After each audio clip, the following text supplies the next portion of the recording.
আসসালামু আলাইকুম। আমাদের সমাজের একটা রীতি বা একটা নিয়ম বর্তমানে চলে আসতেছে। এটা নিয়ে একটু কথা বলা দরকার। একটু বলি। বিশেষ করে এই চট্টগ্রাম এরিয়াতে এটা একটু বেশি হয়। সেটা হচ্ছে যে আপনার মানে 18 বছর হওয়ার আগে মেয়েদেরকে বিয়ে দিয়ে দেয়। সেক্ষেত্রে তো আইনগতভাবে আসলে বিয়ে দেওয়ার নিয়ম নাই। সেক্ষেত্রে হচ্ছে রেজিস্টারে হয় না। তখন কি হয় এলাকার মুরব্বি ধরেন মেয়ের বয়স যদি 16 বছর হয় তার মানে 2 বছর বাকি আছে। তো কি করে ওই এলাকার লোকজন সবাই মিলে ধর্মীয়ভাবে ইসলাম ধর্ম যেটা জায়েজ আছে সে অনুযায়ী তারা কি করে ওই সামাজিকভাবে বিয়েটা দিয়ে দেয়।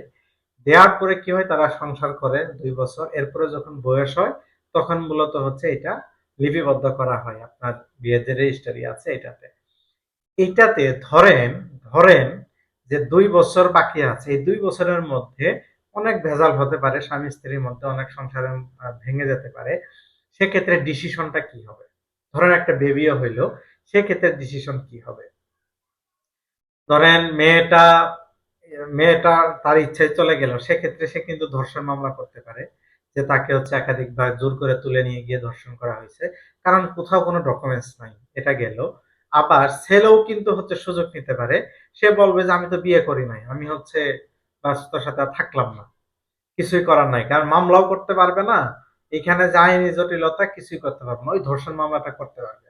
কিন্তু আসলে তো নেই বিচার কেউ পাবে না, ছেলের দিক থেকেও কেউ পাবে না, মেয়ের দিক থেকেও পাবে না।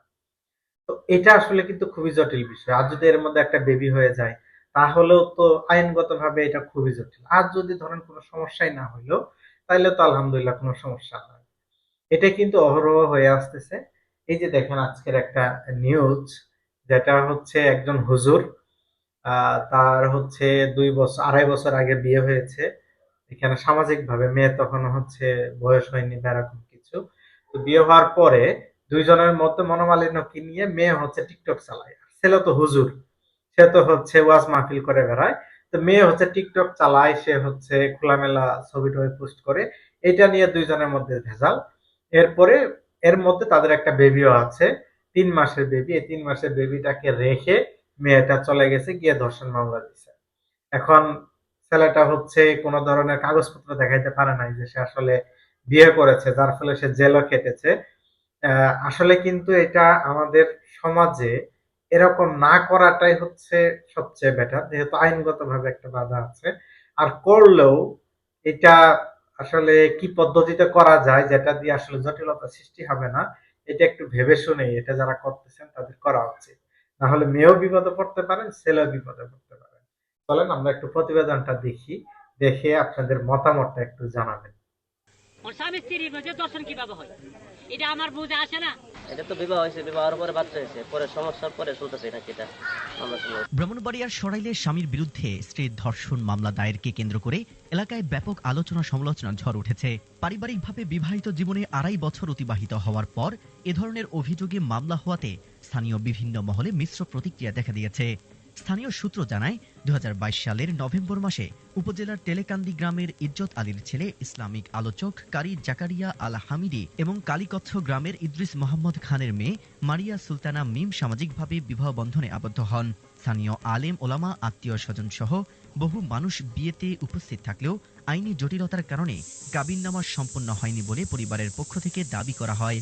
বিয়ের পরে প্রায় 2 বছর তাদের দাম্পত্য জীবন স্বাভাবিকভাবেই চলছিল এবং এ সময় তাদের এক কন্যা সন্তান জন্ম নেয়। পরে পারিবারিক কলহের জেরে মিম বাবার বাড়িতে চলে গেলে দুই পরিবারের সম্পর্কের অবনতি ঘটে। এরপর চলতি বছরের 7 এপ্রিল মিম ব্রাহ্মণবাড়িয়া নারী ও শিশু নির্যাতন দমন ট্রাইব্যুনাল 2-এ স্বামীর বিরুদ্ধে ধর্ষণের অভিযোগ এনে মামলা দায়ের করেন। মামলার এজাহারে তিনি অভিযোগ করেন 2022 সালের 1 নভেম্বর রাতে তার ইচ্ছার বিরুদ্ধে জোরপূর্বক একাধিকবার শারীরিক সম্পর্ক স্থাপন করা হয়। আদালতে হাজিরার সময় কারি জাকারিয়ার জামিন নামঞ্জুর হলে তিনি কারাগারে যান। 18 দিন কারাভোগের পর তিনি জামিনে মুক্তি পান। এ ঘটনা জানাজানি হলে স্থানীয়দের মধ্যে তীব্র আলোচনার সৃষ্টি হয়।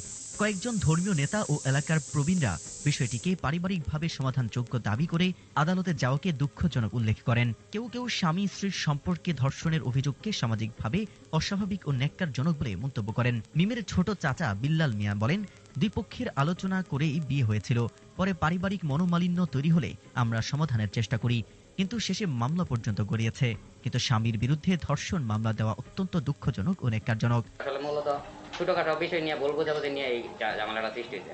আমরা নিষ্পত্তি করে একাধিকবার দেওয়ার পরে সর্বশেষ যে ঝামেলাটা মানে এটার সময় আর দিয়েছে মানে একরোখা ভাবে যে সে তার মেয়েকে দিবে না, সেখানে ছেলের কাছে আর উঠাই দিবে না, মানে সে একগুয়ামি করলো। করার পরে তার বাবা এবং ফ্যামিলি সবাই ব্যর্থ হয়েছে। বিবাহ তো হইতে নিশ্চিত। হ্যাঁ, বিবাহ তো হয়েছে। আমরা আনুষ্ঠানিকভাবে আমাদের এলাকার সমাজের এই যে কেলু কাকারা আছে, মানে পুরা সমাজের লোকজনই জানে। আমাদের যে সমাজের যে কোনো লোককে আপনারা জিজ্ঞেস করলে বিবাহ জানতে পারবেন। হইতে নিশ্চিত, বিবাহ হওয়ার পরেও যে মামলা দিচ্ছে আর যেটা ধর্ষণের মামলা, এটা অবশ্যই ন্যাক্কারজনক ঘটনা। কারণ বিয়ে হয়েছে, আমরা সমাজের লোকজন নিয়ে আমরা সবাই তার যে জাকারিয়ার কাছে তার মেয়েকে আমরা হস্তান্তর করতে আনুষ্ঠানিকভাবে। মিমের ছোট বোন নাভা বলেন, দুলাভাই জাকারিয়া আগে আমাদের বাড়িতে আসতেন, এখন আর আসে না। অন্যদিকে মিমের বাবা মাওলানা ইদ্রিস খান দাবি করেন, একটি অনুষ্ঠান হয়েছিল কিন্তু বিয়ে হয়নি। ছেলের পরিবার যৌতুক চাইলে বিয়েটি ভেঙে যায়। বিয়ে না হলে সন্তানের জন্ম কিভাবে হলো প্রশ্ন করলে তিনি বলেন, এটা আদালতের বিষয়, আদালত বুঝবে।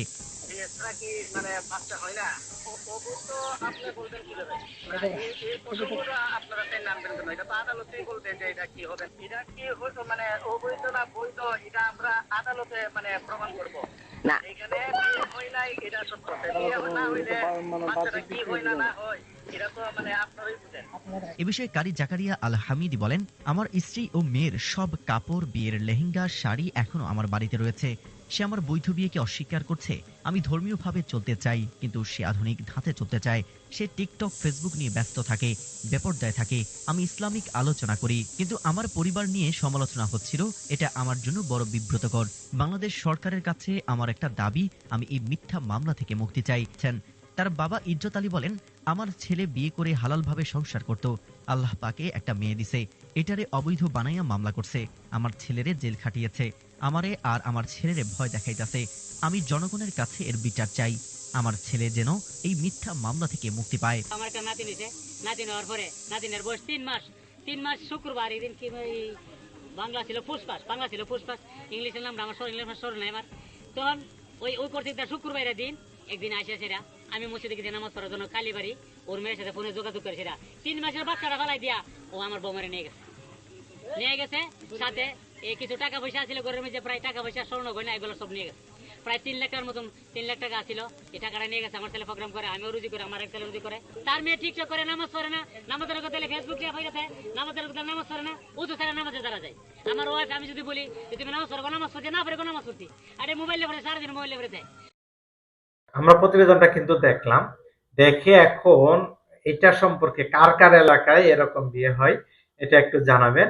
আর এই বিয়ের ক্ষেত্রে সবাই একটু সতর্ক হয়ে একটু ওভার সেভিং, মানে হচ্ছে আপনার সেফ জোনে থেকে বিয়েটা করবেন, না হলে কিন্তু এই সমস্যাটা আপনার আমারও হতে পারে।